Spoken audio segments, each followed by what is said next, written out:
Hey guys, it's Richard in Birmingham. Been a while. How y'all doing? Great, Richard. Good to have you back. Where you been? I've been out there working. Trying Good. to do some business. And hey, it pays off because last Friday, for the ones, your newer ones, of course, I've been with you guys since February. Hey, last Friday, I had a boom, 3 back-to-backs within probably hour and 45 minutes of come list me. And nice. Wow. Oh, I know. And I think I told Chad the first time, or when I talked with him in the mastery class, that I can. Of course, I've done it long enough to see. I'm just waiting for the month where I get 6, 7, or 8 of those to do it. But hey, but on the y'all were talking about the iBuyers, though. Here in the Birmingham area, they're getting a lot of negative publicity. I mean, people who used them, and it's just so it's kind of. They really just haven't been no effect on us at all. Yeah. And that's when you look at the fine print, or when you look at the settlement statement, the fees and what they don't call a commission, or they don't call, a price discount, when it all shakes out, it's not exactly, at the end of the process, it's not exactly what's presented on the front end that makes it seem so attractive. And that's where they've been getting beat up. Like, their gross offer is attractive as hell, but when you get to the net proceeds of the sale, you're like, wait a minute, we're 30% short here. So and for a typical wholesaler, that's pretty easy to compete against that. And it's certainly easy to compete against that as a broker. Yeah, and what happened on one of the first ones, it's a local realtor, and then her, of course, she was going to thought she was going to get the listing, and ended up the seller went with the iBuyer, and then after she called them back, and after everything, said, I wish I'd went with you, and then she said, well, send me over and let me look what they did. Of course, and like you said though, Chad, man, it was it was terrible with all the fees that they add in and everything. So she would have been a lot better off just going ahead and doing the 5 or 6% on the listing side. She would have probably $10 or $12,000 more. She would have netted out of that. So, but yeah, it's not affected us in any way. And but no, on the one of the callbacks, and I do have one question before I get off. But on the we talked about follow up quite a bit, and that was probably one of my weakest things years ago. But one of those come list me calls I got last Friday was from a guy in Georgia, and lo and behold, it was my first set of leads I got back in February, and I've been following up with him for about ever since February, for every 2 or 3 weeks.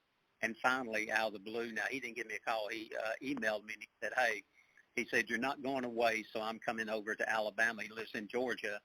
Next week on Friday, can you meet with me? And I said, of course, that's why I've been calling you all this time. And so I said, yeah, ended up getting him on that one. So, but hey, follow-up does pay off. That's awesome. I'm curious. You had 3 in one day. Was that following an aggressive prospecting day, or was that following, like, what did you send a mailer first, or why did it happen all of a sudden? Well, now his was a follow-up, and the other 2, believe it or not, the mailers had just gone out, and of course I do it just like y'all, just like you suggested. The letters go out, and then it just all depends. If I'm antsy, I'll go ahead and call them before I get my letter in the mail, which tells me they've gotten theirs.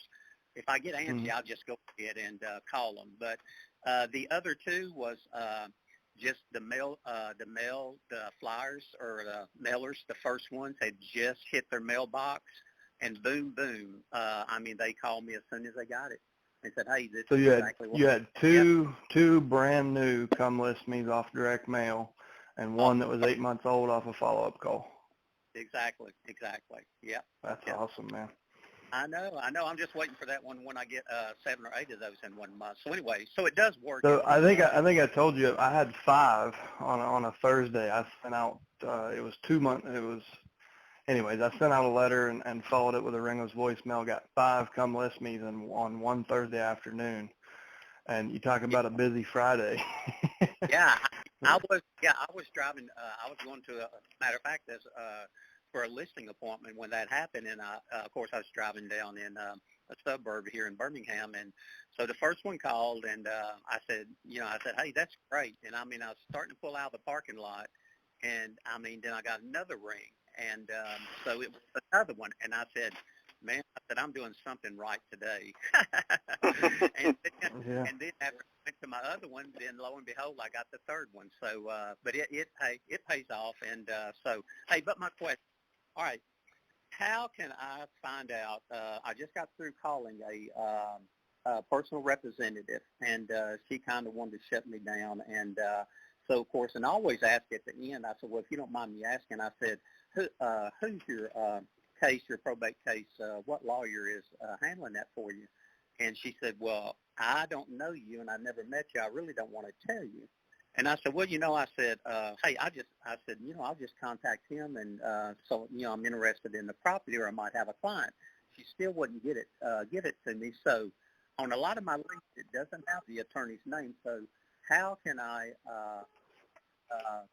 instead of going to the courthouse, is there a way that I can search and pull up, who the attorney is on those, on the docket or whatever? Not without going there. So, if an attorney is assigned when the petitioner files the petition, that's when we get the information. What we find is general behavior is about 20% of people either think they don't need an attorney or just simply think they can't afford it. So they jump in as a petitioner, that's pro se, and then once they're appointed, it's pro per. But I would say 90% of those will eventually end up hiring attorneys, and it sounds like this one may have already. Because what you're saying is there's no attorney in your data in your My Probate Leads, right? Probably 95% of mine doesn't come with with an attorney's name with it. Yeah. Interesting. So you might be in a market like me. So I'm in Roanoke, Virginia. I've never had a single lead with a probate or with a probate attorney. And I've done, I don't know how many of these, and none of the families have ever even asked about using an attorney because it's just not common in my market. So do you know if it's common in your market? Like, do most people use attorneys? Oh, yeah, everybody, because even the ones that I don't show an attorney when I talk with them, and it does, and then they do, and then because a lot of them will go ahead and tell me who the attorney is, and so, but yeah, probably 95% of mine doesn't have the attorney listed, but they do have an attorney, so I don't know why. It's like you said, they might have got one later, whatever, but I call them right off the bat, though. So, but anyway, I'm just going to have to kind of figure that out, or send my daughter, since she's with me now, I'll let her go do it. But one thing I am going to start doing, and I haven't done it yet, I am going to start, as a matter of fact, next Friday, if I already start, I got a list of attorneys. I am going to start trying to go see them on Thursday or Fridays, and just to, introduce myself. That's one thing that I know I need to do to go ahead and take this to the next level. No doubt about that. Yes, sir. Especially with the experience you're getting, you're getting, like, you need to be out there letting them know about it. Yeah. Like, here's the truth, man. If you're attracting 3 come list me calls off of one day of marketing effort, the community is responding to your value. So you're going to find the same result from the attorneys. Like, they're going to see the same amount of value. Like, you're doing it right. I mean, that's attracting business is what shows you if you're doing things correctly, right? Yeah. So well, the attorneys are going to embrace you. Like, I think you'll be shocked at how easy it is.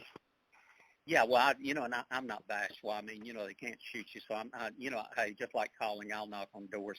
I used to do it a long time ago in insurance, so it's not a big deal with me. But for the people who, like you said, you guys, got it laid out and everything for everybody, and I did. Of course, when I came in, I followed everything you guys did, and it's, it pays off if you just got to be patient and be persistent about it, and it'll.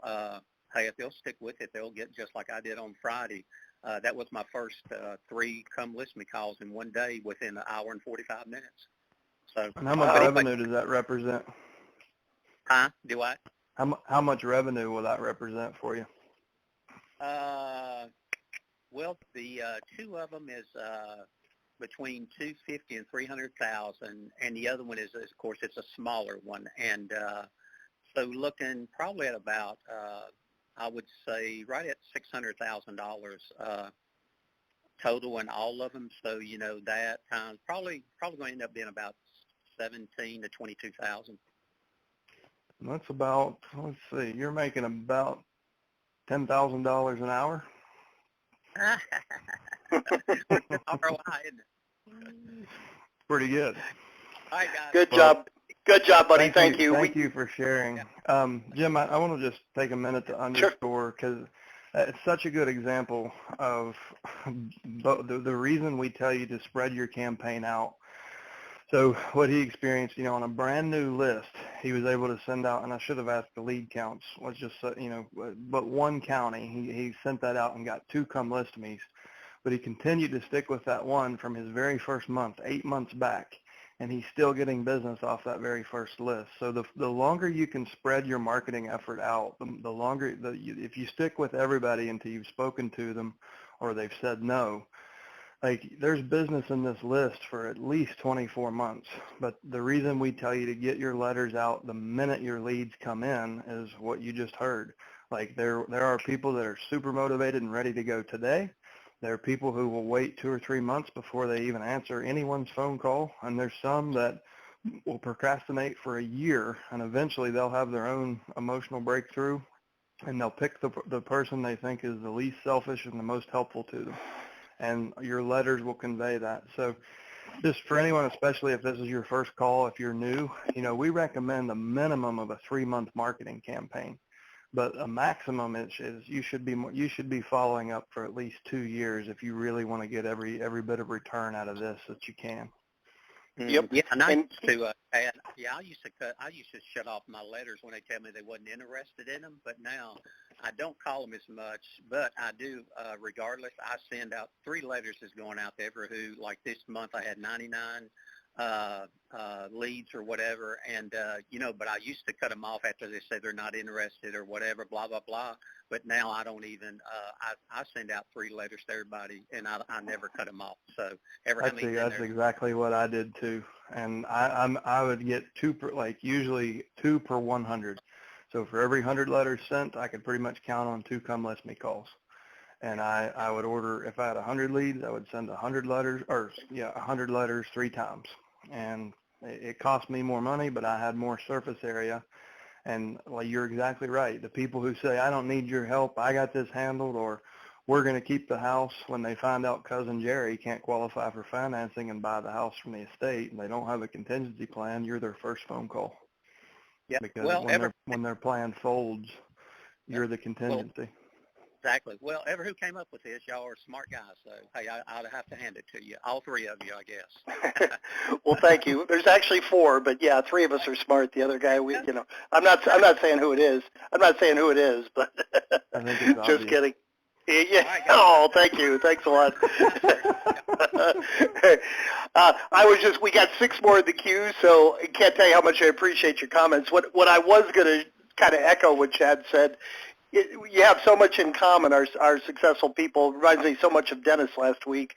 The things you guys both did right, you were pleasantly persistent, you were aggressive on follow-up, and probably the most important thing, you hung around long enough to let this work for you. You know, you didn't try it a month or 2 and say, I'm going to move on to the next shiny object. So congratulations.